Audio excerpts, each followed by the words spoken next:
فاتحہ۔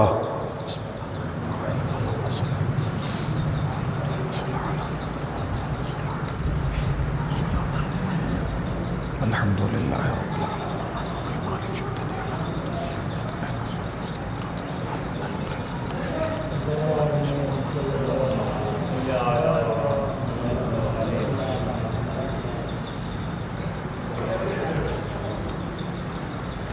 گزارش ایک مرتبہ سورہ الحمد اور 3 مرتبہ سورہ اخلاص کی تلاوت فرما کر مرحوم مغفور جناب نظر عباس ابن ریاست حسین کے رکوع سال فرمائیں۔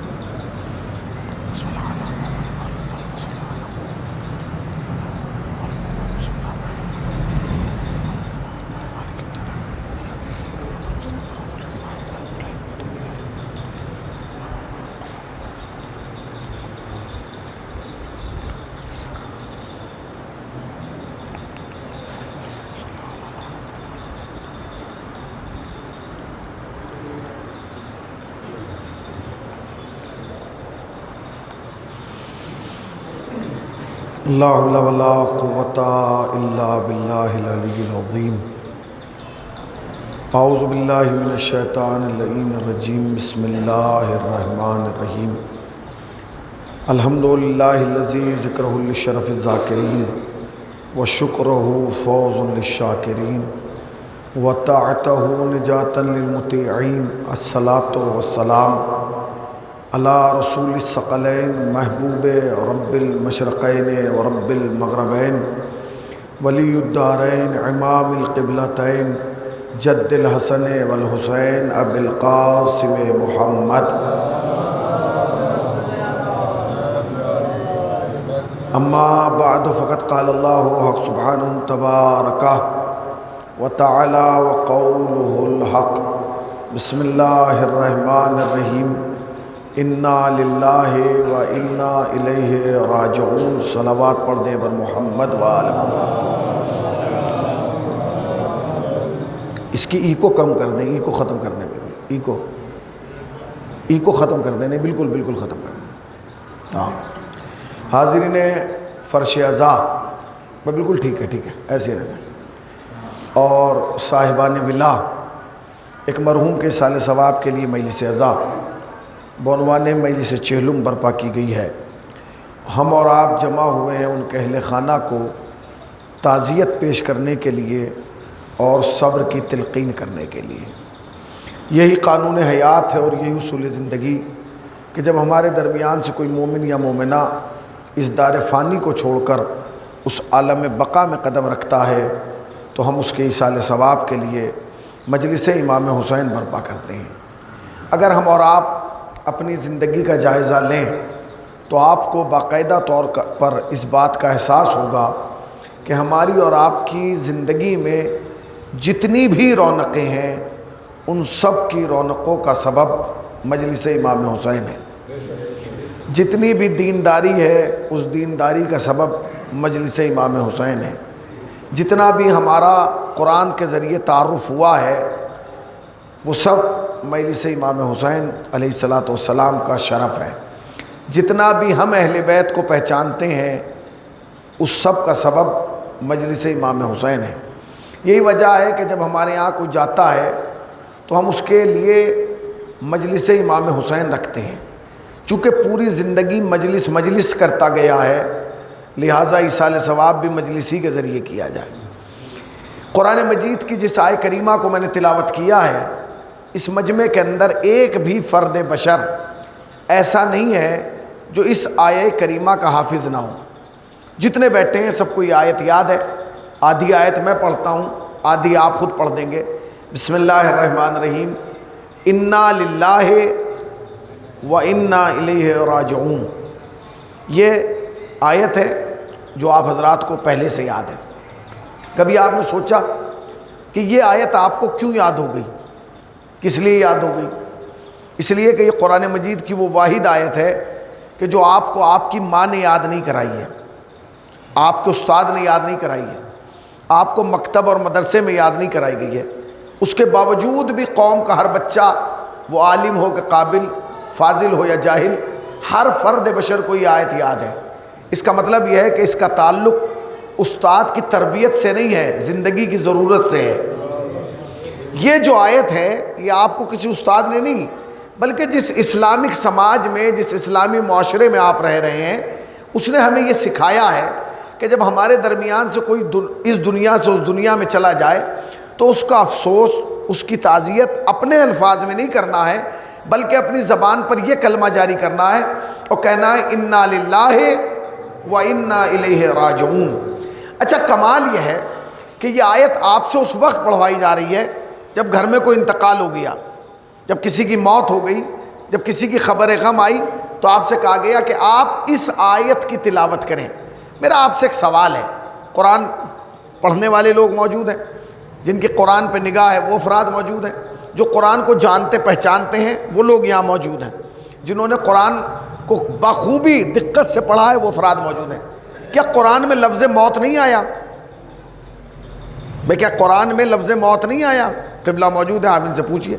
قرآن مجید میں 145 مقامات وہ ہیں جہاں لفظ موت آیا ہے۔ کتنے؟ 145، کم نہیں ہے، 145 مقامات وہ ہیں جہاں لفظ موت آیا ہے۔ اس میں سے کچھ مقامات ایسے ہیں جو آپ کو بھی یاد ہیں، مثلا کل نفس ذائقۃ الموت، ہر نفس کو ذائقہ موت تک چکھنا ہے، یا سورہ جمعہ میں، آج روز جمعہ ہے، فتمنوا الموت ان کنتم صادقین، سچے ہو تو موت کی تمنا کرو۔ الذی خلق الموت والحیات، اللہ وہ ہے جس نے موت اور حیات کو پیدا کیا۔ مگر کمال یہ ہے کہ جب آپ کے گھر میں، آپ کے قصبے میں، آپ کے ضلع میں، آپ کے اطراف میں موت ہوتی ہے تو آپ ان میں سے کوئی آیت نہیں پڑھتے جس میں لفظ موت آیا ہے۔ توجہ فرمائی، آپ اس میں سے کوئی آیت نہیں پڑھتے کہ جس میں لفظ موت آیا ہے۔ آپ نے آیت کا بھی اس کا انتخاب کیا جس میں لفظ موت نہیں ہے۔ جانتے ہیں کیوں؟ اگر خدا چاہتا تو تم سے وہ آیت بھی پڑھوا سکتا تھا جس میں لفظ موت تھا، مگر اس نے نہ پڑھوا کے بتایا کہ میں تمہیں سمجھانا چاہتا ہوں، ڈرانا نہیں چاہتا۔ توجہ فرمائیے گا، سمجھانا چاہتا ہوں، ڈرانا نہیں چاہتا۔ اللہ سمجھانا کیا چاہتا ہے؟ ڈرانا کیوں نہیں چاہتا؟ دیکھیے، ڈرانا نہیں چاہتا، کیوں؟ اس لیے کہ اسے خوف پسند نہیں ہے، وہ نہیں چاہتا کہ آپ کوئی عمل خوف کی بنیاد پر کریں۔ یہ جو آیت ہے انا للہ والی، اس آیت کی سب سے چھوٹی فضیلت جو علماء نے لکھی ہے، حضرت آیت اللہ بہجت، وہ فرماتے ہیں کہ اس آیت کا سب سے چھوٹا معجزہ یہ ہے، جو صاحبان نظر ہے، اگر ان تک میں بات پہنچا گیا تو سمجھوں گا کہ بنیاد مجلس رکھے گی۔ وہ کہتے ہیں اس آیت کا سب سے چھوٹا معجزہ، یہ جو انا للہ والی ہے، اس کا سب سے چھوٹا معجزہ یہ کہ اگر انسان کوئی چیز رکھ کر بھول جائے اور اسے وہ یاد نہ آ رہی ہو کہ میں نے اپنا چشمہ کہاں رکھا ہے، میں نے اپنا والیٹ کہاں رکھ دیا، میں نے گاڑی کی کہاں چابی رکھ دی، اور اسے یاد نہ آ رہا ہو، تو آیت اللہ بہجت کہتے ہیں اس آیت کی تلاوت کرنا شروع کر دے۔ جب یہ آیت کی تلاوت کرے گا تو خدا اس آیت کی برکت سے بھولی ہوئی چیز یاد کرانے لگے گا، وہ جو بھول چکے ہو وہ یاد آنے لگے گا۔ تم نے غور ہی نہیں کیا، اس آیت کا سب سے پہلا کام یہ ہے کہ بھولی ہوئی چیز یاد آتی ہے۔ اب سمجھے جنازے پہ تم سے یہ آیت کیوں پڑھوائی گئی؟ تاکہ جس خدا کو تم بھول چکے ہو، صلوات پڑھیں نا پر محمد و آل محمد پر، اس کی ایکو کم کرو بھائی، کر دو، ہاں ایکو ختم کر دیں، ایک اور صلوات پڑھیں پر محمد و آل محمد، ایکو ختم کریں بس، ٹھیک ہے۔ جب ایکو ہوتی ہے تو کس کی سمجھ میں نہیں آ رہا کہ کیا ہو رہا، نہیں عورتوں کو نہیں سنانا نا، مجھے نہیں سنانا، میرا مقصد ہے ان تک بات پہنچنا، ٹھیک ہے نا؟ پھر سنیے کیا کہا، اس آیت کا چھوٹا کمال کیا ہے؟ اگر یہ آیت پڑھ دی جائے تو وہ چیزیں کہ جو بھول چکا ہے وہ یاد آنے لگتی۔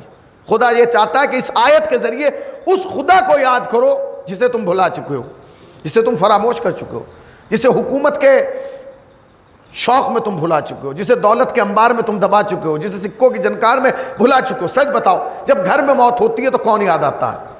خدا۔ خدا کے علاوہ کوئی یاد نہیں آتا، صرف خدا، اس کی وحدانیت، اس کی الوہیت، اس کی بزرگواری۔ اب یہ آیت جو آپ بچپن سے پڑھ رہے ہیں، اس آیت کا ترجمہ سن لیجئے تاکہ میلی سے ایک قدم اور آگے بڑھ جائے۔ انا للہ، ہم اللہ کے لیے ہیں، وَإِنَّا إِلَيْهِ رَاجِعُونَ، اور ہمیں واپس بھی اللہ ہی کی جانب پلٹ کے جانا ہے۔ اس آیت کا ظاہری ترجمہ ہے، ہم اللہ کے لیے ہیں اور ہمیں واپس بھی اللہ ہی کی جانب پلٹ کے جانا ہے۔ دیکھیے قبلہ موجود ہے، اور آپ علیکم السلام، آپ بھی صاحبان نظر ہیں، ایک لفظ میں کہنا چاہتا ہوں، قرآن نے یہ نہیں کہا کہ ہمیں اللہ کی طرف جانا ہے، قرآن نے یہ نہیں کہا ہمیں اللہ کی طرف جانا ہے، قرآن نے ایک لفظ رکھا ہمیں پلٹ کے جانا ہے۔ جانا اور ہے، پلٹ کے جانا اور ہے۔ یہ قرآن ہے، اس میں ارمان کی آیتیں نہیں پڑھی جا رہی، یہ قرآن کی آیت پڑھی جا رہی۔ کیا کہا؟ ہمیں پلٹ کے جانا ہے، جانا نہیں ہے، پلٹ کے جانا ہے۔ تم اللہ کے لیے ہو اور تمہیں واپس پلٹ کے بھی اللہ ہی کی جانب جانا ہے، جانا نہیں، پلٹ کے جانا۔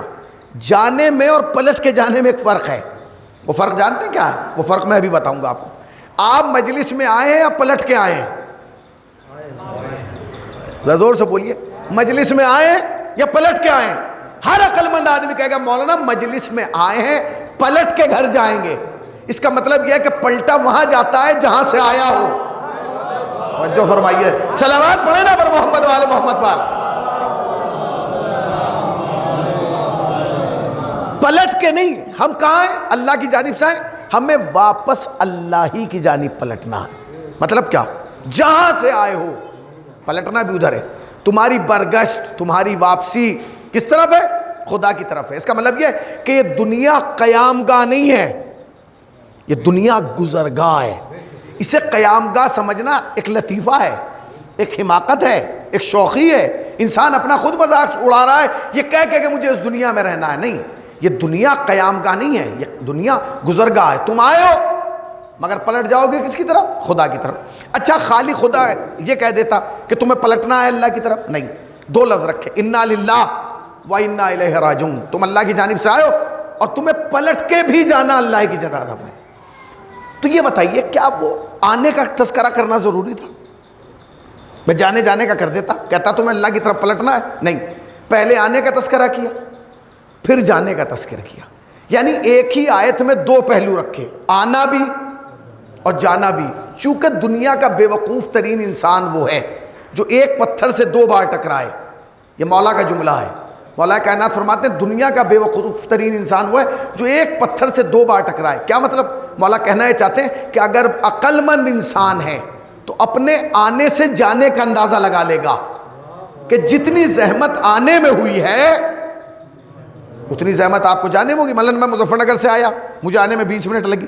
اب اگر کوئی صاحب کہنے لگے ارے مولانا بیٹھ جائیے تھوڑی سی دیر اور رکیے، انشاءاللہ آپ کو جمعے کی نماز مل جائے گی، 5 منٹ لگیں گے، اور میں یہاں سے چلوں اور جانے میں لگ جائے 20 منٹ، اور میں کہوں کہ بھائی غلطی ہو گئی، کیا فلاں صاحب کہہ رہے تھے کہ 5 منٹ میں پہنچ جائیں گے، تو وہ پوچھے گا آپ گئے کس راستے سے تھے؟ کہ گیا تو اسی راستے سے تھا، کتنا ٹائم لگا؟ کہ جی 15-20 منٹ لگے تھے۔ تو آپ سے بڑا بے وقوف کون ہے؟ آپ کو جانے میں سمجھ لینا چاہیے تھا کہ جب جانا اسی راستے سے ہے تو جتنی زحمتیں جانے میں ہوئی ہیں اتنی ہی واپس آنے میں ہوں گی۔ اب یہ جو قرآن کہہ رہا ہے کہ تم آئے اللہ کی جانب سے ہو، تمہیں واپس بھی اللہ کی جانب جانا ہے، اس کا مطلب یہ ہے کہ جیسے تم آئے ہو ویسے ہی تم جاؤ گے، کوئی فرق نہیں ہوگا۔ جس کیفیت میں، جس صورت میں، جس سچویشن میں پروردگار عالم نے تمہیں بھیجا ہے اسی کیفیت میں وہ تمہیں بلائے گا، کوئی تبدیلی نہیں لائے گا۔ پروردگار یہ کیسے ہو سکتا ہے کہ جس کیفیت میں ہم آئے اسی میں واپس بلائے جائیں؟ اس لیے کہ جب ہم آئے تھے تو 1 فٹ کے تھے، جب جا رہے تو 5.5 فٹ کے، جب آئے تھے تو ہم 2 کلو کے تھے، جا رہے تو 50 کلو کے۔ اللہ نے کہا قد و قامت سے نہ ناپ، کیفیت سے ناپ۔ جو کیفیت آنے میں تھی وہی جانے میں ہوگی۔ مطلب کیا؟ کہ سنو جب تم اس دنیا میں آئے تھے ہاتھ تھے، پاؤں تھے وہ بھی تھے، زبان تھی وہ بھی تھی، کان تھے وہ بھی تھے، آنکھیں تھی وہ بھی تھی۔ جب جاؤ گے تب بھی یہ سب کچھ ہوگا مگر کیفیت ایک جیسی ہوگی۔ کیا مطلب؟ جب آئے تھے ہاتھ تھے مگر کچھ اٹھا نہیں پا رہے تھے، پاؤں تھے مگر چل نہیں پا رہے تھے، زبان تھی مگر بول نہیں پا رہی تھی، آنکھیں تھی مگر کوئی چیز دقت سے دیکھ نہیں پا رہی تھی۔ اللہ نے کہا کیفیت یہی کر دوں گا، جب جائے گا تو ہاتھ ہوں گے مگر اٹھا نہیں پائے گا، پاؤں ہوں گے مگر چل نہیں پائے گا، زبان ہوگی مگر بول نہیں پائے گا۔ جب آیا تو غسل مولود دوسروں نے دیا، جب جائے گا غسل میت دوسرے دیں گے، جب آیا تو لباس دوسروں نے پہنایا، جب جائے گا تو کفن دوسرے پہنائیں گے۔ صلوات پڑھیں نا پر محمد والے محمد پر۔ جو بھی اس دنیا میں آیا ہے اسے واپس جانا، یہ حقیقت ہے، یہ ایک ایسی زندہ حقیقت ہے جسے آپ فراموش نہیں کر سکتے۔ جس نے بھی اس کائنات کے آنگن میں قدم رکھا ہے اسے واپس جانا ہے۔ امیر ہو، غریب ہو، رئیس ہو، فقیر ہو، پیسے والا ہو، سب کو واپس جانا ہے۔ کیسے جانا ہے؟ ہو سکتا ہے کہ آپ نے بہت زیادہ پیسہ کما لیا ہو، اب آپ مرنے کے بعد اللہ کی طرف نہیں جائیں گے، دبئی چلے جائیں گے، نہیں ہو سکتا۔ ہم نے بڑا پیسہ کمایا ہے، ہم مرنے کے بعد جو ہے وہ امریکہ چلے جائیں گے، نہیں ہو سکتا۔ کیوں نہیں ہو سکتا؟ کیونکہ مزاج میں نہیں ہے، مزاج میں نہیں ہے۔ مزاج میں اس لیے نہیں ہے، خدا نے کہا کہ سنو تم یہ دیکھنا چاہتے ہو کہ تمہاری واپسی کیسے ہوگی؟ ہاں ایسے دکھاتا ہوں کیسے ہوگی۔ اپنے گھر کا سب سے چھوٹا بچہ لو جس کی عمر 2.5 3 4 سال 5 سال ہو، اس سے چھوٹا کوئی نہ ہو، 5 سال کے بچے کو لیجئے اور اس کے ہاتھ میں ایک بال دیجئے اور سارا خاندان اس کے پیچھے آ کے کھڑا ہو جائے، بڑے بڑے طاقتور، بڑے بڑے عقل مند سب اس کے پیچھے کھڑے ہوں، دادا دادی، نانا نانی، ماموں ممانی سب کھڑے ہوں، اور اس بچے سے کہیے کہ یہ بال اپنے ہاتھ سے دیوار پہ دے کے مارے۔ میں آپ سے پوچھ رہا ہوں جب دیوار سے بال واپس آئے گی تو کس کی طرف آئے گی؟ کس کی طرف آئے گی؟ ابا کی طرف؟ دادا کی طرف؟ بولو نا، ماموں کی طرف؟ کس کی طرف؟ بال کو کس نے بتایا کہ بچے کی طرف جانا ہے؟ یہ بال کو بتایا نہیں گیا، یہ فطرت کا تقاضا ہے، جو بھیجتا ہے۔ پتہ نہیں کہاں بیٹھے ہیں آپ، صلوات پڑھیں نا پر محمد وآل محمد پر۔ یہ تقاضا فطرت ہے، جو بھیجے گا واپسی اس کی طرف ہوگی۔ خدا نے بھیجا ہے، واپسی خدا کی طرف ہوگی، کس کی طرف جائیں گا؟ پروردگار عالم نے کہا تم ہماری طرف سے آئے ہو اور ہماری طرف جاؤ گے، مگر یاد رکھنا جیسے ہم نے بھیجا ہے ویسے ہم بلائیں گے۔ کیا مطلب؟ کیفیت نہیں بدلنے دوں گا، سچویشن نہیں بدلنے دوں گا، صورتحال نہیں بدلنے دوں گا، تم چاہے جتنی طاقت لگا لو تمہاری اوقات نہیں بننے دوں گا۔ کیا مطلب؟ کہ سن، جب تو اس دنیا میں آیا، تو نے کائنات کے آنگن میں قدم رکھا، تیری حیثیت کیا تھی؟ اب میں حیثیت پہ بات کر رہا ہوں، کیا حیثیت تھی آپ کی؟ آپ بڑے عقلمند گھر میں پیدا ہوئے، مگر خود آپ کی اتنی حیثیت نہیں تھی۔ ایک صلوات پڑھیں پر محمد والوں، آئیے مولانا ایک اور صلوات پڑھیں پر محمد والوں۔ ادھر آجیے مولانا، ادھر آجیے، ایک اور صلوات پڑھیں پر محمد۔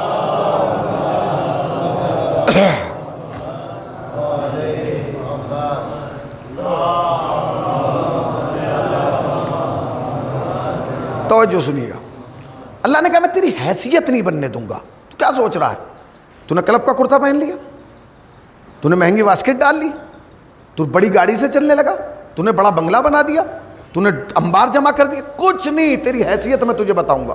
پروردگار حیثیت کیا ہے؟ کہ جیسی پہلے دن تھی ویسی بنا دوں گا آخری دن۔ کیا مطلب ہے؟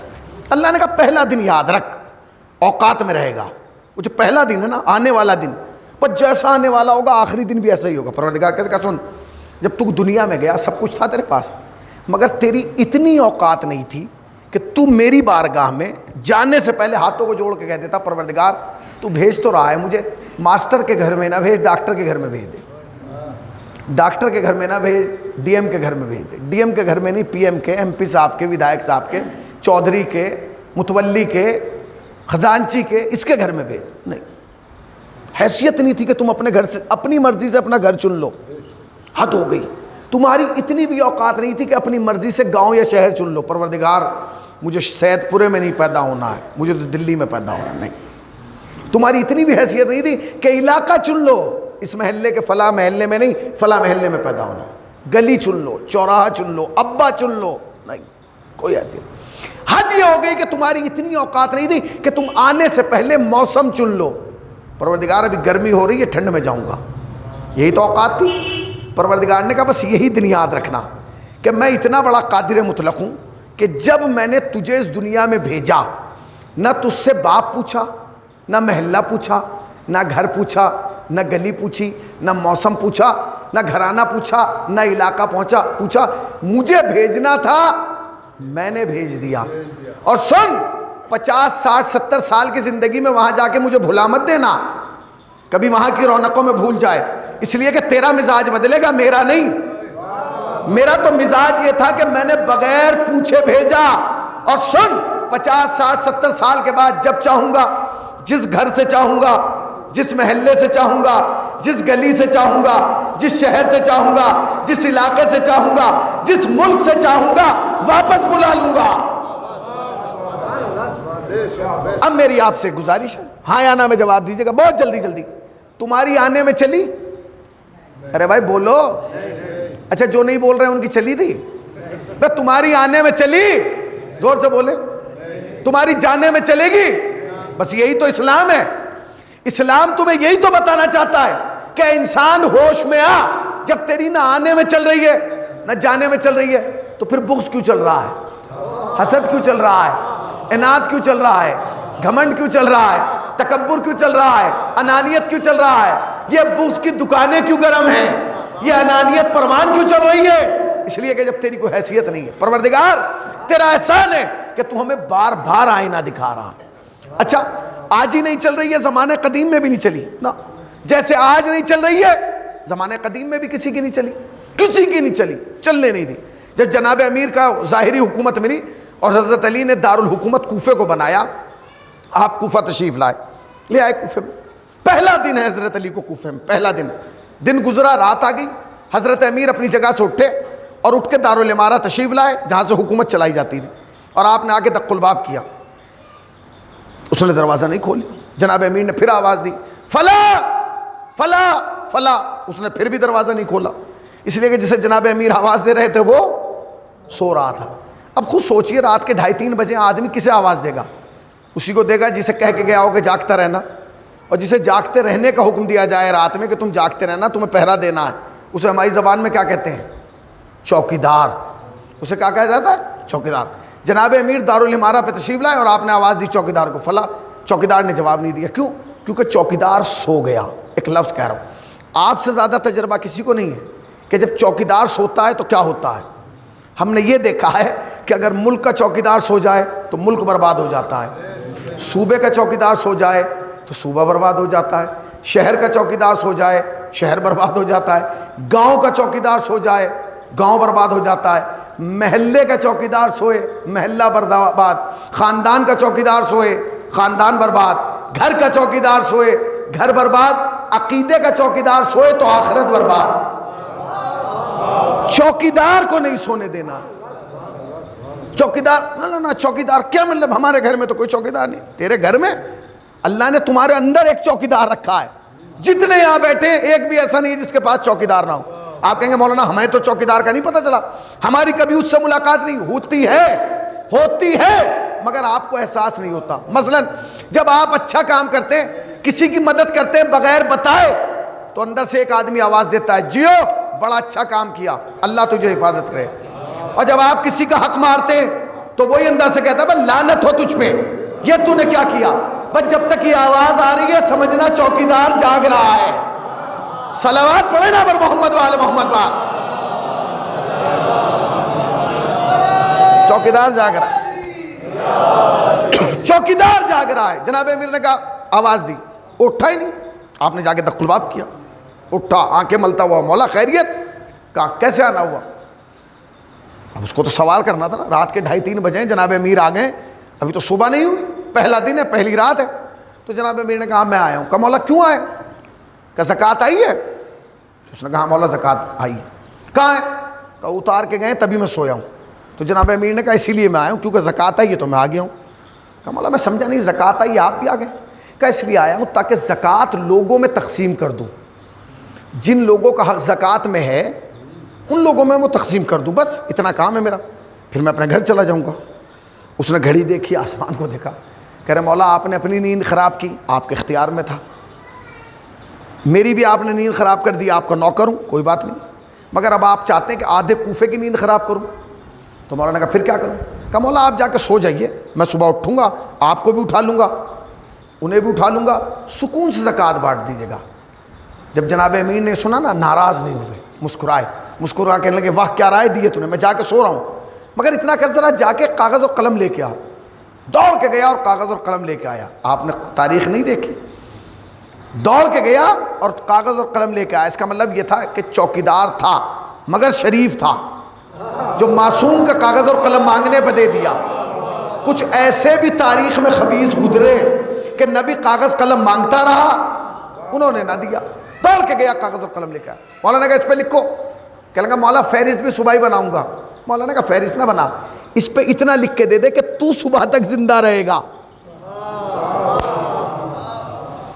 صبح تک زندہ رہے گا. وہ یہ سننا تھا, اس نے پھینک دیا کاغذ. اس نے کہا میں کیسے لکھ دوں؟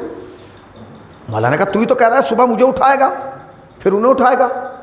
تو کہا ہاں میں اٹھا تو لوں گا مگر میں یہ نہیں لکھ سکتا. مولا نے کہا تیری اپنی تو کوئی گارنٹی نہیں ہے, اور ہمیں کہہ رہا ہے. یاد رکھ اگر تیرے اٹھانے سے پہلے تجھے کسی نے اٹھا لیا, نہیں پہنچے آپ, تیرے اٹھانے سے پہلے اگر تجھے کسی نے اٹھا لیا پھر کیا ہوگا؟ سب کو اٹھنا ہے. میں ایک جملہ کہنا چاہتا ہوں, اس جملے کو سنیے, لے جائیے, یاد کیجئے, اپنے ذہنوں میں محفوظ رکھیے. تمہاری اور میری ہدایت کے لیے یہی جملہ کافی ہے. یاد رکھنا, جیسے آج تم ان کے 40ویں میں بیٹھے ہو, کل کوئی تمہارے 40ویں میں بیٹھا ہوگا. جیسے آج ہم ان کے گھر پرسہ دینے آئے, کل کوئی ہمارے گھر پرسہ دینے آئے گا. جیسے آج ہم ان کے خانوادے کو تعزیت دے رہے ہیں, کل کوئی ہمارے خانوادے کو تعزیت دے گا. یہ چین ہے, یہ سلسلہ ہے, ایک سسٹم ہے کہ جو آیا ہے اسے واپس جانا ہے. اچھا جب آیا ہے اور واپس جانا ہے تو پھر خوف کس بات کا ہے؟ تو سوچنا چاہیے نا, سوچنا چاہیے. بکرے کی مجلس ہو رہی ہیں, ابھی بکرے کی مجلس میں 15 دن باقی تھے. 15 دن کے بعد مجلس ہونا شروع ہونا تھی. 15 دن پہلے گاؤں والوں نے تیاری شروع کر دی. کیوں تیاری شروع کر دی؟ اس لیے شروع کر دی کیونکہ ہونا ہے, ہونا ہے. تو جب مجلس کی تیاری تم نے 15 دن پہلے ہونا ہے کہ ہونا ہے, تو موت بھی تو آنا ہے, اس کی تیاری تم نے کتنی کی ہے؟ کتنی تیاری کی ہے تم؟ نہیں, مجلس کی تیاری ہو رہی ہے, پروگرام کی تیاری ہو رہی ہے, موت کی تیاری نہیں. جبکہ پروگرام ٹل سکتا ہے, موت نہیں ٹل سکتی. پھر کیوں ڈر رہے ہو؟ خوف کس بات کا ہے؟ جانتے ہو, میں ایک جملہ کہنا چاہتا ہوں. کبھی بھی انسان اس دنیا میں آنے کے بعد اپنی وجہ سے موت سے نہیں ڈرتا. اسے تو پتا ہے میں مرنا ہے, مر جاؤں گا. پھر وہ ڈر کیوں رہا ہے؟ موت سے ڈر کس بات کا ہے؟ بھے, خوف کس بات کا ہے؟ بہت بڑا دنیا شریعت کا ایک بہت بڑا نام ہے ڈاکٹر علی شریعتی. وہ ایک جملہ لکھتے ہیں, جملہ نہیں ہے یہ حقیقت ہے, اسے سنیے گا. وہ کہتے ہیں انسان موت سے اپنی وجہ سے نہیں ڈرتا. پھر سن لیجیے گا, انسان موت سے مول صاحب اپنی وجہ سے نہیں ڈرتا, اپنوں کی وجہ سے ڈرتا ہے. میرا لفظ کمزور نہیں تھا, میری بات بڑی تھی, تمہاری خاموشی کمزور رہ گئی. پھر کیا کہا؟ انسان اپنی وجہ سے موت سے نہیں ڈرتا, اپنوں کی وجہ سے موت سے ڈرتا ہے. کیا مطلب؟ وہ پوری زندگی اپنے بارے میں نہیں سوچتا. جب بھی اس کے ذہن میں موت کا تصور آتا ہے وہ ایک بات سوچتا ہے, میں مر گیا بیوی کا کیا ہوگا, میں مر گیا بچوں کا کیا ہوگا, میں مر گیا میری نسل کا کیا ہوگا, میں مر گیا میرے گھر کا کیا ہوگا, میں مر گیا میرے خاندان کا کیا ہوگا, میں مر گیا میرے پریوار کا کیا ہوگا, میں مر گیا میرے احباب کا کیا ہوگا, میں مر گیا میرے کاروبار کا کیا ہوگا, میں مر گیا میرے اسٹیٹس کا کیا ہوگا, میں مر گیا میری تجارت کا کیا ہوگا. ڈاکٹر علی شریعتی کہتے ہیں کاش یہ زندگی میں ایک بار سوچ لیتا کہ میں مر گیا میرا کیا ہوگا. پوری زندگی لوگوں کے بارے میں سوچ رہا ہے, میں مر گیا بیوی کا کیا ہوگا, بیوی کو تجھ سے اچھا شوہر مل جائے گا, ملے گا کہ نہیں بتائیے. بیوی کو میں مر گیا تو بیوی دوسرا شوہر لے آئے گی, میں مر گیا تو بچوں کا کیا ہوگا, وہ پراپرٹی بانٹ کے اتنے خوش ہوں گے کہ اسے ابا یاد ہی نہیں آئے گا. وہ تو اس بات پہ لڑیں گے کہ سویا میں نے کیا ہے تو 40 بار تو کر, چھمائی میں نے کی ہے تو برسی تو کر. انہیں کہاں پرواہ ہے. دوستوں کو تم سے اچھا دوست مل جائے گا. تو تمہیں پوری زندگی یہ نہیں سوچنا ہے کہ تم مر گئے تو فلاں کا کیا ہوگا, تمہیں یہ سوچنا ہے کہ تم مر گئے تمہارا کیا ہوگا. جی مولانا کیا کہہ رہے ہیں, یہ تو موت کا کچھ پتہ نہیں ہے, ہم پلاننگ نہیں کر پائے. کیسے نہیں پلاننگ پر, کیسے نہیں کر پا رہے ہو تم پلاننگ؟ تم نے ہر چیز کی پلاننگ کی ہے. چیلوں کی مجلس ہونا تھی, پہلے فرش بچھایا گیا, یہ پلاننگ میں تھا. چیلوں کی مجلس تھی, تخت بچھایا گیا, اس پہ چادر, پہلے سے پلاننگ تھی. چیلوں کی مجلس تھی, پنکھے لگائے گئے کیونکہ پلاننگ میں تھا. چیلوں کی مجلس تھی, مائک لگایا گیا, کیوں تھا جی؟ اس لیے کہ پلاننگ ہو رہی ہے. پروگرام ہونا ہے تو پلاننگ کرنا ہوگا. موت بھی تو ہونی ہے, اس کی تم نے کیا پلاننگ کی؟ مولانا موت کا تو پتہ نہیں, اچانک آ جاتی ہے جھٹکے سے. بہت سارے لفظ کہہ دیتے ہیں ہمارے یہاں, کہہ دیتے ہیں اجی دھوکے سے موت آ گئی. غلط, دھوکے سے موت نہیں آتی. اس لیے کہ دھوکہ وہ دیتا ہے جسے یہ پتا ہو کہ اب اس سے اچھا چانس دوبارہ نہیں ملے گا. بھائی دھوکہ کون دیتا ہے؟ دھوکہ تو ہم آپس میں ایک دوسرے کو دے رہے ہیں نا. چچا بھتیجوں کو دے رہا ہے, بھتیجا چچا کو دے رہا ہے, ماموں بھانجے کو دے رہا ہے, بھانجا ماموں کو دے رہا ہے, دوست کو دے رہا ہے, پڑوسی کو دے رہا ہے, بیوی شوہر کو, شوہر بیوی کو.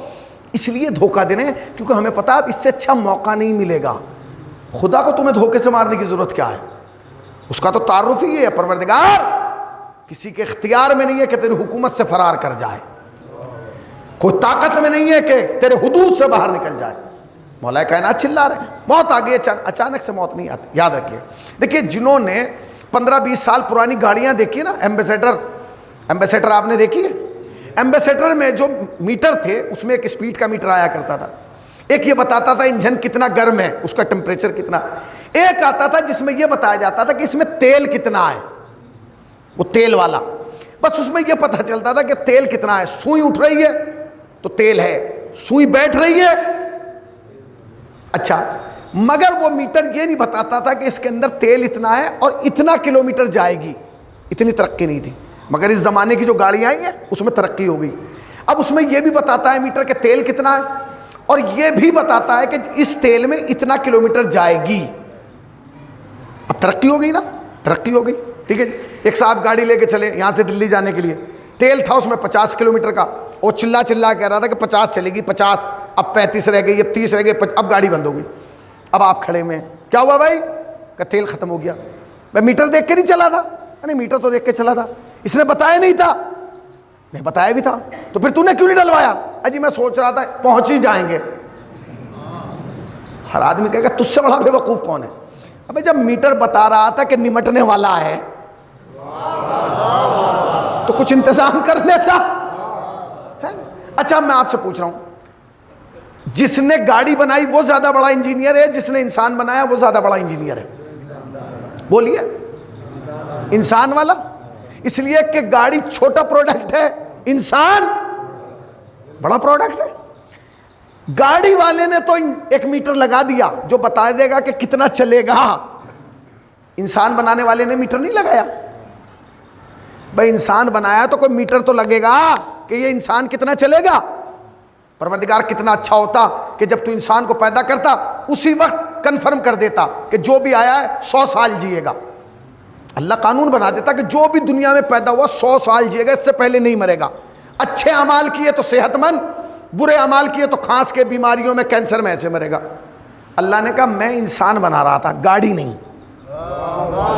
کہ پیٹرول کتنے سال چلے گی، ڈیزل کتنے سال، تو ٹھیک ہے پروردگار کچھ نہیں کرتا تو ایک قانون یہ بنا دیتا، ہو سکتا تھا، قادر مطلق تھا، کہ جب کوئی بچہ پیدا ہوتا تو اس کے سیدھے ہاتھ پہ لکھا ہوتا 70 سال، 80 سال، 50 سال، اس لکھے ہوئے سے پتہ چلتا کہ پیدا ہونے والا اتنا جیے گا۔ ہو سکتا تھا بھائی جب آپ پیدا ہوتے آپ کے سیدھے ہاتھ پہ لکھا ہوتا 55 سال، گھر والے دیکھتے ہو 55 سال جیے گا، 70 سال جیے گا، 100 سال جیے گا۔ ہو سکتا تھا قانون، بولو ہو سکتا تھا کہ نہیں؟ اگر ایسا ہو جاتا تو خدا کی قسم تم یاد رکھنا، اگر خدا ایسا قانون بنا دیتا جس گھر میں بچہ پیدا ہوتا ماں باپ شکل بعد میں دیکھتے، ہاتھ پہلے دیکھتے، کتنی لایا ہے،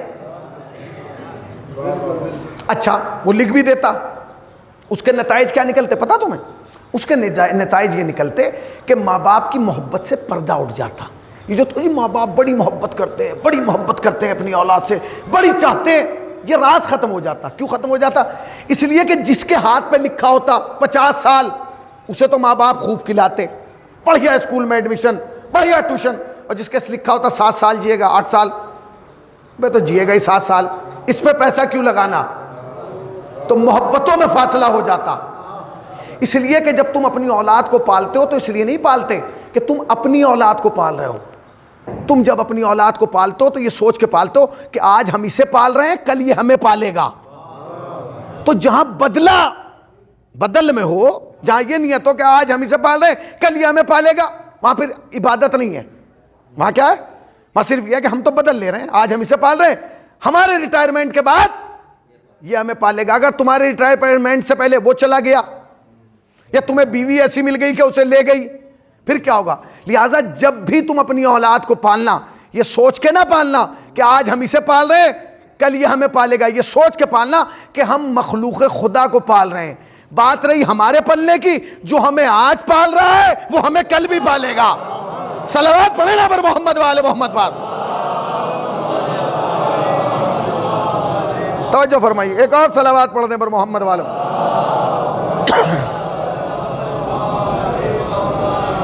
بات رہی مخلوق خدا کی، اب آخری بات اور مجلس رحمت تمام۔ تو انسان نے گاڑی میں میٹر لگایا، میٹر بتائے گا کتنا چلے گا کتنا نہیں چلے گا. اس میٹر سے آدمی اندازہ لگا لے, بھائی تیل ڈلواؤ, اب بس 15 کلومیٹر کا رہ گیا, اب 20 کلومیٹر. اللہ نے انسان بنایا, میٹر نہیں لگایا ہوگا. پوری توجہ میری طرف متوجہ رہیے گا. اللہ نے انسان بنایا, میٹر نہیں لگایا ہوگا. میٹر لگایا, اور ایک میٹر نہیں کئی میٹر لگائے ہیں, تم دیکھ نہیں رہے ہو. کیونکہ تمہارے پاس کوئی پمپا نہیں ہے جہاں اس کو پر کرا سکو فیول کو, اس لیے تم دیکھ نہیں رہو. کیسے, میں بتاؤں گا آپ. تاریخ نبوت کا ایک نبی ہے جس کا نام ہے یعقوب. کیا نام ہے؟ تو زور سے بولیں. جناب یعقوب بڑا نبی ہے, بڑا نبی. جناب یوسف کے والد ہیں, اللہ نے نسل میں نبوت رکھی ہے. بیٹھے ہوئے ہیں اپنی کرسی پہ, بیٹھے ہوئے اپنے گھر میں, سامنے سے ملک الموت کا گزر ہوا. گھر میں بیٹھے ہیں اپنے, جیسے یہاں گھر میں بیٹھے, سامنے سے ملک الموت گزرا. جیسے ہی جناب یعقوب نے ملک الموت کو دیکھا, پسینے آ گئے, اس لیے کہ پہچانتے تھے کہ ملک الموت ہے. بھائی ملک الموت کو دیکھ کے تو بڑے بڑوں کو پسینے آ جاتے ہیں, پسینے آ گئے. وہ گھبرائیے نہیں, نبی اللہ کا. کیوں؟ کہہ لیں گے میں تو بغل والے گھر میں آیا تھا, سانس میں سانس آیا کہ چلو. اچھا ایک حدیث سن لیجئے. چھٹے امام فرماتے ہیں ایک دن میں ملک الموت ایک گھر میں 5 مرتبہ آتا ہے. میرے گھر میں 5 مرتبہ آئے گا, مولوی صاحب کے گھر میں 5 مرتبہ آئے گا, آپ کے گھر میں 5 مرتبہ آئے گا, ان کے گھر میں 5, جتنے یہاں بیٹھے ہر آدمی کے گھر میں ایک دن میں ملک الموت 5 مرتبہ آتا ہے. خدا نے ہم پہ کیا احسان کیا؟ خدا نے تم پہ سب سے بڑا احسان یہ کیا کہ جب ملک الموت گھر میں ہوتا ہے تمہیں پتہ نہیں ہوتا کہ گھر میں ہے. یہ سب سے بڑا احسان ہے کہ جب ملک الموت تمہارے گھر میں ہے اس وقت تمہیں یہ نہیں پتا کہ حضرت ملک الموت گھر میں, ورنہ گھر کا حالات کیا ہوں گے؟ ٹی وی چل جائے گا, گانے بج جائیں گے. نہیں, اگر پتا ہو کہ ملک الموت گھر میں, مناجات چل رہی ہے, حدیث قصہ ہے, یہ سب ہوگا, بھئی یہی ہوگا نا. مگر اللہ کو یہ کرانا نہیں ہے, اس لیے کہ وہ سجدہ خوف کی بنیاد پر نہیں, شوق کی بنیاد پر چاہتا ہے. صلوات پڑھیں نا پر محمد والے محمد پر. آئیے تھوڑا سا پھول میں بھائی, اگر زحمت نہ ہو تھوڑا سا آ گیا جی, ذرا سا, تاکہ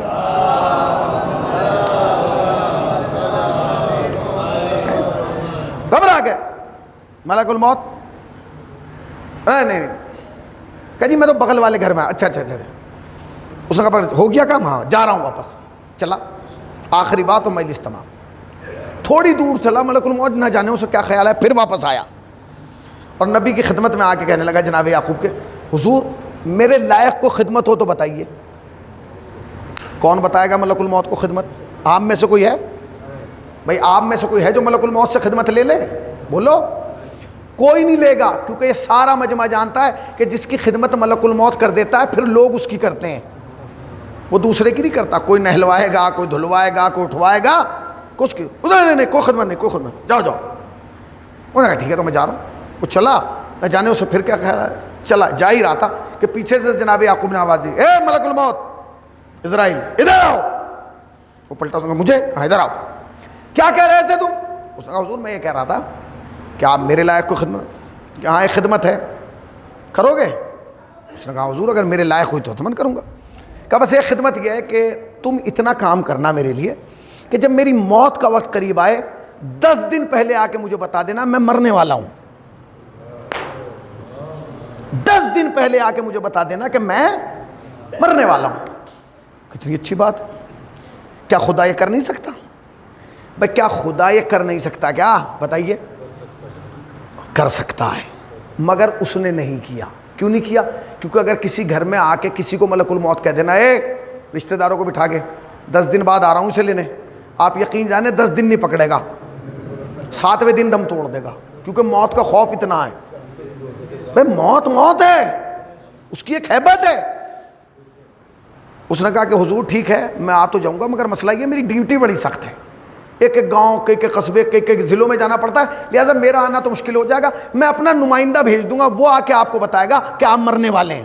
ہاں ٹھیک ہے کوئی بات نہیں, چلے جاؤ. چلا گیا جناب یعقوب کو خدا حافظی کر کے. اب جناب یعقوب کی زندگی دیکھیں. جناب یوسف کا بھائیوں کے ساتھ شکار پہ جانا, بھائیے کو کنویں میں پھینکنا, کنویں سے نکلنا، بازار مصر میں آ کے بکنا، عزیز مصر کے یہاں خرید کے جانا، وہاں جا کے دامن کا پھٹنا، الزام لگنا، زندان میں جانا، خواب کا نظارنا، خواب کی تعبیر بیان کرنا، بعد میں عزیز مصر بن جانا، بادشاہ مصر بننا، بھائیوں کا آنا، باپ، کتنی لمبی زندگی، اتنی لمبی زندگی پا چکے ہیں جناب یعقوب۔ اب بیٹھے ہوئے ہیں جناب یعقوب اطمینان سے، جیسے آپ اور میں بیٹھے، اتنے دنوں کے بعد، اتنے برسوں کے بعد پھر ملک الموت نظر آیا۔ اب جناب یعقوب گھبرائے نہیں، کیونکہ اب تو ڈیل ہو چکی، اب تو پہلے سے معاملہ طے ہے کہ 10 دن پہلے بتائے گا۔ اب جب وہ آیا تو جناب ملک یعقوب گھبرائے نہیں، آؤ بھائی آؤ آؤ بیٹھو، ہنس کے کہنے لگے اس کا مطلب میرا وقت قریب آ گیا۔ اس نے کہا قریب نہیں آیا، میں تو لینے آیا ہوں، میں تو لینے آیا ہوں۔ لینے آیا؟ کہاں؟ کہنے لگے کہاں لینے آیا ہوں، آپ تیار ہوئیے، آپ کو لے کے جاؤں گا۔ بھائی تم سے وعدہ کیا ہوا تھا؟ کہ کیا ہوا تھا؟ کہ میں نے کہا تھا کہ تم 10 دن پہلے آ کے بتاؤ گے۔ اس نے کہا میں نے کہا تھا 10 دن پہلے۔ تو کہنے لگے تم تو آئے نہیں، تم ڈائریکٹ لینے آ گئے۔ اس نے کہا آپ نے اگلا جملہ نہیں سنا تھا، میں آؤں نہ آؤں اپنا نمائندہ بھیج دوں گا، نمائندہ بتائے گا کہ میں آنے والا ہوں۔ تو میں نے اپنے 5 نمائندے بھیجے، 6 نمبر پہ میں آیا ہوں۔ جناب یعقوب نے کہا یہاں تو ایک بھی نمائندہ نہیں آیا، سیدھا تو ہی آ رہا ہے۔ نہیں نہیں، اب بحث ہو گئی ملک الموت میں اور جناب یعقوب میں شروع، وہ نبی یہ ملک۔ انہوں نے کہا تم مجھے نہیں جانتے، اس نے کہا تم مجھے نہیں جانتے۔ اب آخر میں جناب یعقوب نے کہا بھائی تو نے جو 5 نمائندے بھجوائے ہیں ہمیں بتا تو، وہ یہاں آ بھی گئے، ہمیں بتا بھی دیا اور ہمیں پتہ بھی نہیں چلا۔ توجہ سننا، کہا حضور میں بتاؤں گا 5 نمائندے۔ کہا یہاں تو ایک بھی نہیں آیا۔ کہا نہیں میں نے 5 بھیجے، 6 نمبر پہ میں ہوں۔ تو جناب یعقوب نے کہا پہلا نمائندہ کون تھا تیرا؟ کہا سنیے پہلا نمائندہ میرا پوچھتے کون تھا؟ کہاں بتاؤ۔ کہا آپ کی دہاڑ میں درد ہوا تھا؟ دہاڑ میں، دانتوں میں درد ہوا تھا؟ کہنے لگا وہ تو جب ہوا تھا جب میں جوان تھا۔ تو کہنے لگا وہ پہلا نمائندہ تھا کہ میں آنے والا ہوں۔ دہاڑ میں درد ہونا پہلے ہی علامت تھی کہ میں آنے والا ہوں، ٹھیک ہے۔ دوسرا، آپ کی داڑھی سفید ہوئی تھی؟ ہوئی تھی، دوسرا نمائندہ تھا کہ میں آنے والا ہوں۔ تیسرا، آپ کی آنکھوں کی بینائی کمزور ہوئی تھی؟ کہا کہ تیسرا نمائندہ تھا کہ میں آنا ہوں۔ چوتھا، کہ آپ کے بدن میں کمزوری آئی تھی؟ چوتھا نمائندہ تھا کہ میں آنے والا ہوں۔ پانچواں، کہ آپ کی کمر جھکی تھی اور ہاتھوں میں ایسا آیا تھا؟ کہ 5واں نمائندہ تھا کہ میں آنے والا ہوں۔ 6 نمبر پہ میں آیا ہوں۔ پہلے دہاڑ میں درد، داڑھی کا سفید ہونا، آنکھوں کا کمزور ہونا، بدن میں کمزوری آنا، ہاتھوں میں ایسا آنا۔ یہ 5 نمائندے میں نے ملک الموت نے یعقوب کے پاس بھیجے، 6 نمبر پہ خود آیا۔ مجلس میں نے ختم کر دی، تم نے سن لی، چیلوم ہو گیا۔ میرا آپ سے ایک سوال ہے، ہاں یا نہ میں زور سے جواب دینا، ورنہ 1 گھنٹہ اور بڑھا دوں گا۔ ہاں یا نہ میں زور سے جواب دینا۔ یہ 5 نمائندے جو ملک الموت نے یعقوب کے پاس بھیجے ہیں، تم میں سے کون سا ہے جس کے پاس یہ 5 نمائندے نہیں آئے؟ تم میٹر ڈھونڈ رہے ہو کہ گاڑی میں میٹر ہے، ہم میں میٹر کہاں ہے؟ بھائی دہاڑ میں درد ہونا علامت ہے کہ موت آنے والی، آنکھوں کا کمزور ہونا علامت ہے کہ موت آنے والی، داڑھی کا سفید ہونا علامت ہے کہ موت آنے والی، بدن میں کمزوری علامت ہے کہ موت آنے والی، ہاتھوں میں ایسا، کمر کا جھکنا علامت ہے کہ موت آنے والی۔ وہ 5 نمائندے جو ملک الموت نے یعقوب کے پاس بھیجے، تم میں سے کون سا ہے جس کے پاس نہیں آیا؟ مگر تم، خدا نے ہمیں دھوکے سے موت دے دی، خدا تمہیں موت دھوکے سے نہیں دے رہا، تم آپس میں دھوکہ دے رہے ہو۔ جب ہماری قوم کا 25 سے 30 سال کا لڑکا دانت پہ ہاتھ رکھ کے گھر میں آتا ہے اور کہتا ہے ابا اماں دہاڑ میں درد ہو رہا ہے، تو سارا گھر خوش ہو کے کہتا ہے مبارک ہو، عقل دہاڑ نکل رہی ہے۔ اس وقت اسے کوئی نہیں بتاتا کہ بیٹا سدھر جا، بکل اترنے کا ٹائم قریب آ رہا ہے۔ صلوات پڑھے پر محمد وال محمد پر۔ اس وقت کوئی نہیں کہتا ہے۔ آج تک کسی نے کہا ہو کہ داڑھ میں درد ہو رہا، کسی کے ابا نے کہا کہ تم مرنے والا ہے؟ نہیں، وہ یہ نہیں کہے گا کہ ابا نے، کیوں؟ عقل دہاڑ نہیں نکل رہی، یہ اعلان ہو رہا ہے کہ تم موت کے 1 قدم قریب آ گیا۔ داڑھی کا سفید ہونا، داڑھی سفید ہو رہی ہے کہ نہیں؟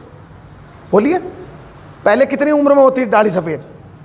45 سال 50 سال کی عمر میں جا کے پھول میاں بھائی داڑھی سفید ہوتی تھی۔ اب کتنے والے کی ہو رہی ہے؟ 20-25 سال والے جوان کی داڑھی سفید ہونے لگتی ہے۔ اب اس کی اتنی جلدی سفید کیوں ہو گئی؟ تو گھر والے کہتے ہیں نزلہ ہو گیا۔ پہلے لوگوں کو نزلہ نہیں ہوتا تھا؟ نہیں، سوچو، پہلے والوں کی 45-50 میں اس لیے سفید ہو رہی تھی کیونکہ انہیں 80 میں جانا تھا، تمہیں جانا ہی 55 میں ہے۔ عمر کا ایوریج گھٹ رہا ہے نا، عمر کا ایوریج گھٹ رہا ہے. پہلے لوگ 80-85 سال تک جیتے تھے، اب 50 سے 60 55 اور 60 کے بیچ میں جی لیں بہت ہے. ایوریج گھٹ رہا ہے. آپ نے کہا جی داڑھی سفید ہو گئی، کیا کریں، جوان تھا ابھی تو شادی، داڑھی سفید ہو گئی. پہنچ گئے نائی کے یہاں، نائی کا کام ہی دھوکہ دینا ہے. اس نے کہا کیا ہوا، کہنے لگا داڑھی سفید ہو گئی. پریشان کیوں رہا، پہلے سے زیادہ کالی کروں گا. پہلے سے زیادہ کالی کر دی، اتنی کالی کر دی کہ تمہیں احساس بھی نہیں. پہلے خالی داڑھی کالی تھی، اب وہ کالی جو ہوئی اسے پہن کے باہر نکلے، کالی کرا کے پسینہ آیا تو شرٹ بھی کالی ہو گئی. اچھا مہنگے سے مہنگا کلر ہے، 500 روپے سے لے کے 5000 تک کا کلر ہے، آپ کرائیے. وہ جو 5000 کا کلر ہے وہ بھی جانتے ہیں کتنے دن چلتا ہے؟ کتنے دن چلتا ہے؟ 25 دن. 30 دن سے زیادہ کوئی کلر نہیں کھینچ پاتا. مہنگے سے مہنگا کلر کرائیے 25 دن چلے گا. 25ویں دن کے بعد 26واں دن وہ ہوگا کہ اندر سے سفید بال نکل کے آئے گا، اور وہ سفید بال نکال کے تمہارے وجود کو ہلا کے کہے گا ہوش میں آ، ابھی تیری اتنی طاقت نہیں ہوئی کہ تو اس کے سفید کو کالا کر دے. تو تیری حیثیت اتنی نہیں ہوئی، تیری اوقات اتنی نہیں ہوئی کہ تو اس کے سفید کو کالا کر دے. نہیں، اس کا سفید اپنا سفید ہے، اس کا کالا اپنا کالا ہے. پروردگار کہاں داڑھی سفید ہو گئی، آنکھوں سے کمزور ہو گیا، کمزور ہو گیا آدمی، اور پریشان ہے، کمزور ہو گیا. ڈاکٹر کے پاس گیا. اب جو پہنچا اس نے کہا جی کبھی دور کا صحیح نہیں نظر آتا، کبھی پاس کا نہیں. اس نے کہا بیٹھیے. اب جو شیشے پہ شیشے بدلے تو تمہیں پتہ چلا کہ ایک مائنس میں جا رہی ہے، ایک پلس میں جا رہی ہے. کتنا بڑا کریم ہے وہ خدا کہ جب تک اس کا رحم باقی تھا تمہیں یہ بھی نہیں پتا تھا کہ آنکھوں میں بھی مائنس اور پلس ہوتا ہے. جب اس نے اپنی ڈور کو ذرا سا کھینچا تو تمہیں پتا چلا کہ تو مائنس اور پلس ہو گیا بھائی. اس نے کہا کیا ہوگا، کہا کچھ نہیں بیٹھو. اب اس نے شیشوں پہ شیشے بدلے. ایک وقت وہ آیا، آپ نے کہا رک جا، اب صحیح نظر آ رہا، پاس کا بھی دور کا بھی. اس نے کہا اب یہی نمبر آپ کے لگے گا. شیشہ بنایا اس نے، 15 منٹ کے بعد ایک چشمہ بنا دیا. آپ نے چشمہ لگایا کہ اب سب صحیح نظر آ رہا. اچھا ڈاکٹر صاحب اجازت دے، خدا حافظ. اٹھ کے چلنے لگا. اس نے ہاتھ پکڑ لیا. کہاں جا رہا ہے؟ کہ اپنے گھر. کہا گھر تو جا رہا ہے، اس کے پیسے کون دے گا؟ کہا کہیں گے، کہ 1800 روپے اس چشمے کے. کہنے لگے آنکھ میری ہے، چشمے کے پیسے لے رہا ہے، شرم نہیں آتی؟ اس نے کہا شرم تجھے آنے چاہیے، اس لیے کہ جس نے تجھے فری میں آگ دی تھی اس کے لیے تو نے کیا کیا ہے. آئے آئے آئے آئے، صلوات پڑھے نا پر محمد و آل محمد وار. جس نے تجھے فری میں آگ دی تھی اس کے لیے تو نے کیسے سجدے کر دیے، اسی کے لیے تو نے کتنی پیشانیاں ٹیک دی، اسی کے لیے تو نے اپنے وجود کو کتنا زمین پہ گرا دیا، اسی کے لیے تو نے کتنا عمل خیر کیا. نہیں، اس نے کہا کہ ٹھیک ہے بدن میں کمزوری آ گئی. آپ ڈاکٹر کے یہاں پہنچے. اس نے کہا جی بدن، اس نے کہا لیٹو، ابھی طاقت کے 4 انجیکشن 5 بوتلیں، پہلے سے زیادہ جوان، مگر 1 ہفتے میں جیسے غبارے سے ہوا نکلتی ہے بدن سے طاقت نکل گئی. پھر 0 0 پہ آ گیا. کیا ہوا؟ یہ اعلان ہے کہ تم موت کی طرف آ رہے. اور وہ جو 5ویں علامت ہے وہ تو گاؤں سے ختم ہو گئی.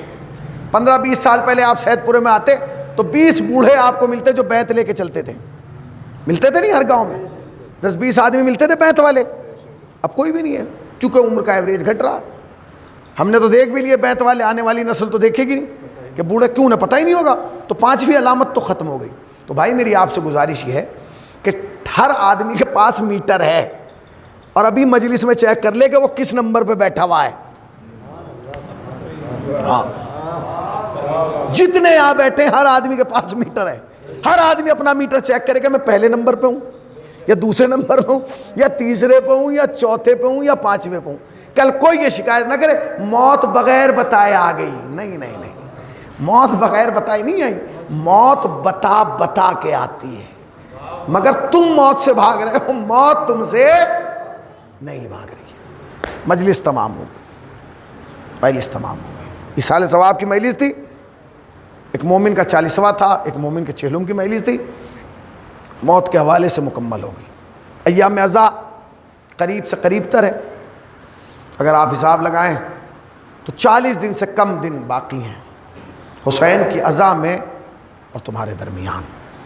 اپنے آپ کو تیار کرو، آمادہ کرو امام حسین کی عزا کے لیے، امام حسین کے فرش عزا کے لیے، امام حسین کی عزاداری کے لیے، امام حسین کی تعزیہ داری کے لیے، امام حسین کی سینہ زنی کے لیے اپنے آپ کو تیار کرو.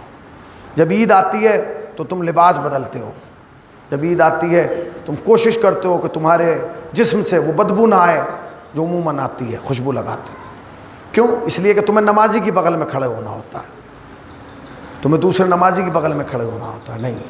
اب محرم آنا ہے، تمہیں کسی نمازی کی بغل میں نہیں کھڑا ہونا ہے، حسین کے خاندان کی بغل میں بیٹھنا ہے۔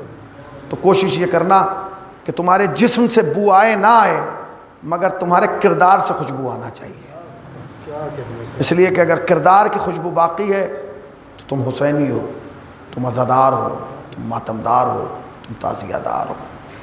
ایک بھائی کے جانے کا افسوس، ایک باپ کے جانے کا افسوس، ایک شوہر کے جانے کا افسوس بڑا سخت ہوتا ہے۔ یقین جانیے ماں اور باپ دنیا کا وہ عظیم رشتہ ہے کہ اگر 50 سال کے عمر کا بیٹا ہو نا، 50 سال کا عمر کم نہیں ہوتی، 50 سال ہو بیٹے کی عمر، اور باپ یا ماں مر جائے تو بیٹا جنازے پہ ایسے ہی روتا ہے جیسے 5 سال والا روتا ہے، اس لیے کہ جتنا غم 5 سال والے کو ہوتا ہے اتنا ہی غم 50 سال والے کو ہوتا ہے۔ ہمارے ہاں بڑی آیات روایات ہیں کہ جس سے پتہ چلتا ہے کہ ماں کی عظمت کتنی ہے۔ معصوم سے پوچھا گیا ماں ماں ماں ماں، تو لوگوں کے ذہن میں یہ بن گیا کہ بس جو کچھ عظمت ہے وہ ماں کی ہے، نہیں، ماں کی عظمت اپنی جگہ ہے، باپ کی عظمت اپنی جگہ ہے۔ ماں اور باپ میں جانتے ہیں فرق کیا ہے؟ ایک بنیادی فرق ہے، وہ فرق یہ ہے کہ جو اپنے جذبات کو آنسوؤں کے ذریعے باہر کر دے اسے ماں کہا جاتا ہے، جو ان آنسوؤں کو پی کے کھڑا رہے اسے باپ کہا جاتا ہے۔ جو تمہیں 9 مہینے پالتی ہے اسے ماں کہتے ہیں، جو تمہیں زندگی بھر پالتا ہے اسے باپ کہتے ہیں۔ جانتے ہو باپ بڑا مظلوم کردار ہے، یہ اتنے کردار نہیں ملے گا آپ کو۔ تاریخ میں کچھ باپ گزرے ہیں، میں تمہیں وہ باپ دکھانا چاہتا ہوں، ان کی مظلومیت کتنی ہے۔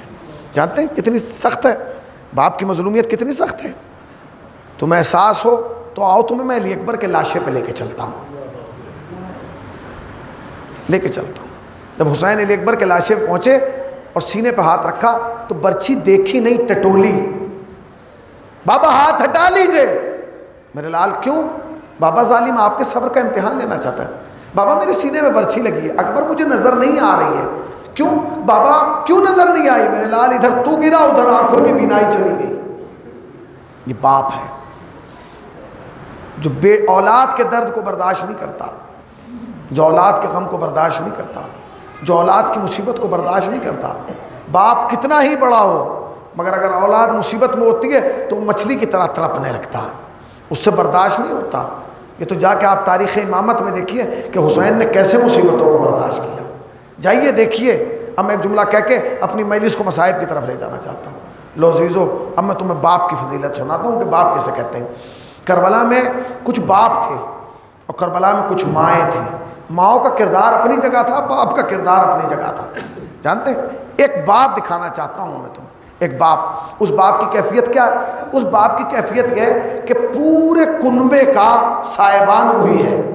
اس باپ کا نام حسین ہے، اور کیفیت کیا ہے؟ لاشوں پہ لاشیں لا رہا ہے، لاشوں پہ لاشیں لا رہا ہے، لاشوں پہ لاشیں لا رہا ہے۔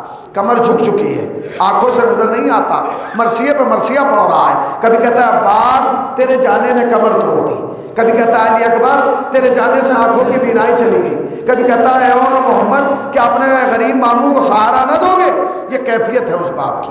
مگر تاریخ کہتی ہے کہ جب وہ باپ وقت آخر اپنے بیٹے سے رخصتی کے لیے آیا نا اور آواز دی سید سجاد ہم رخصت آخر کے لیے آئے ہیں، سید سجاد نے آنکھیں کھولی، آنکھوں کا کھولنا تھا۔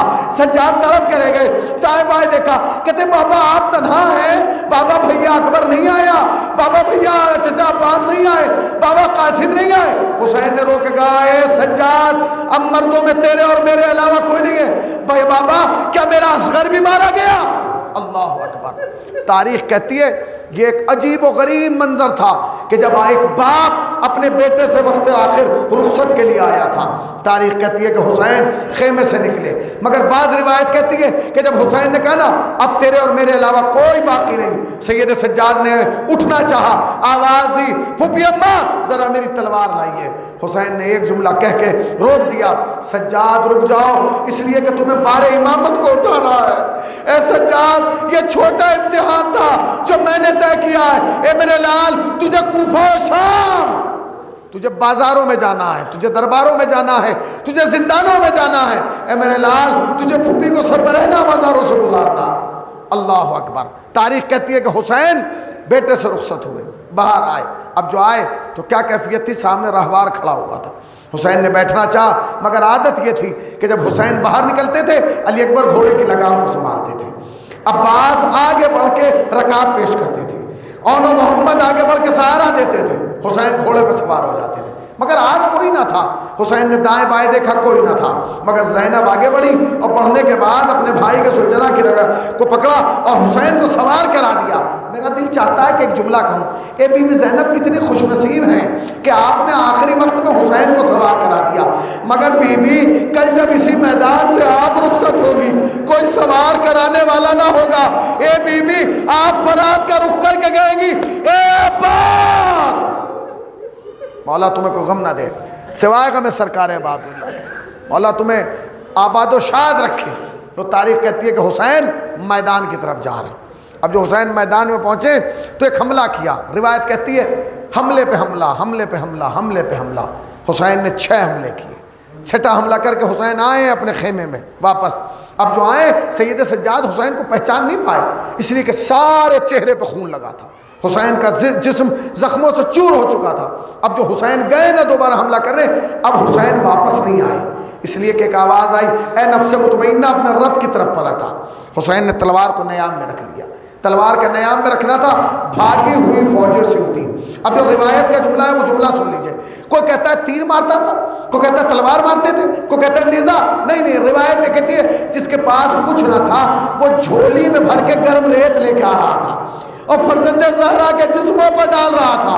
فاطمہ کا لال 1900 زخم کھا کے گھوڑے کی زین پہ ڈگمگانے لگا۔ اللہ اکبر۔ ایک لفظ ہمارے یہاں کہا جاتا ہے حسین گھوڑے کی زین پہ ڈگمگا رہے تھے، مگر نہیں، علماء عرفان کہتے ہیں نہیں، جو ڈگمگا جائے اسے امام نہیں کہتے، جو ڈگمگا جائے اسے امام نہیں کہتے۔ تو پھر حسین دائیں بائیں کیوں جا رہے تھے؟ خطیب آل محمد کہتے ہیں کہ جب حسین گھوڑے پہ سوار تھے نا پورا جسم زخموں سے چور تھا، تو روایت کہتی ہے کہ کچھ لوگ ہاتھوں میں نیزہ لے کے حسین کے دائیں طرف آئے، کچھ لوگ نیزہ لے کے بائیں طرف آئے۔ جب دائیں والوں نے حسین کی پسلیوں میں نیزہ مارا حسین بائیں طرف گئے، جب بائیں والوں نے پسلیوں میں نیزہ مارا حسین دائیں طرف آئے۔ اللہ اکبر۔ حسین کبھی دائیں سے بائیں کبھی بائیں سے دائیں۔ اس کے بعد فاطمہ کا لال گھوڑے سے زمین کی طرف آیا، مگر زمین پہ نہ آئے، حسین تیروں پہ معلق ہو گئے، حسین کا جسم تیروں کے آسمان پہ معلق تھا۔ شمر کمینہ چلا، ہاتھ میں خنجر لیے ہوئے تھا۔ بھائی ایک جملہ روایت کا سن لیجئے اور مجلس رحمت تمام۔ آیا، آنے کے بعد اس نے امام حسین کو دیکھا، امام حسین نشیب میں اترے تھے، اس نے چاہا کہ امام حسین کو ذبح کرے مگر ذبح نہیں کر پایا۔ کیوں؟ کیونکہ وہ سوچ رہا تھا کہ اگر میں نے یہاں حسین کو ذبح کر دیا تو حسین تو ذبح ہوں گے مگر زینب دیکھ نہیں پائے گی، اس لیے کہ زینب بلندی پہ کھڑی تھی، حسین پستی میں تھے۔ اس نے امام حسین کو لے جا کے وہاں ذبح کیا کہ جہاں سے جناب زینب دیکھ پا رہی تھی، جہاں 70 قدم کا فاصلہ تھا۔ عموماً بہنیں بھائیوں کا غم برداشت نہیں کر پاتی، بہنیں بھائیوں کو مصیبت میں نہیں دیکھ پاتی، بھائی چاہے غریب ہو یا امیر مگر بہن سے بھائی کا درد برداشت نہیں ہوتا۔ اللہ اکبر۔ وہ لے گیا اور ذبح کر دیا۔ روایت نے بھی لکھ دیا کہ حسین ذبح ہو رہے تھے اور زینب دیکھ رہی تھی۔ مگر میرا تم سے ایک سوال ہے کہ حسین جہاں اترے اس جگہ میں اور جہاں ذبح کیا گیا اس جگہ میں 70 قدم کا فاصلہ ہے، کبھی تم نے سوچا وہ حسین جس کی پیشانی سے لے کر تلووں تک تیروں پہ تیر ہو، تیروں پہ تیر ہو، اس حسین نے یہ سفر کیسے طے کیا ہوگا؟ اس لیے کہ حسین میں چلنے کی تو سکت نہیں تھی۔ خطیب آل محمد کہتے ہیں شمر کمینہ حسین کے قریب آیا اور اس نے دیکھا کہ فاصلہ بہت ہے، وہ آگے بڑھا، بڑھنے کے بعد اس نے امامے کو پھینکا، پھینکنے کے بعد حسین کی زلفوں میں ہاتھ ڈالا، ڈال کے کھینچنا شروع کیا، ادھر کے تیر ادھر، ادھر کے تیر ادھر، فاطمہ کا لال عرض کربلا دشت نینوا منادی کی ندا، حسین قتل کر دی۔ ظلم النیہ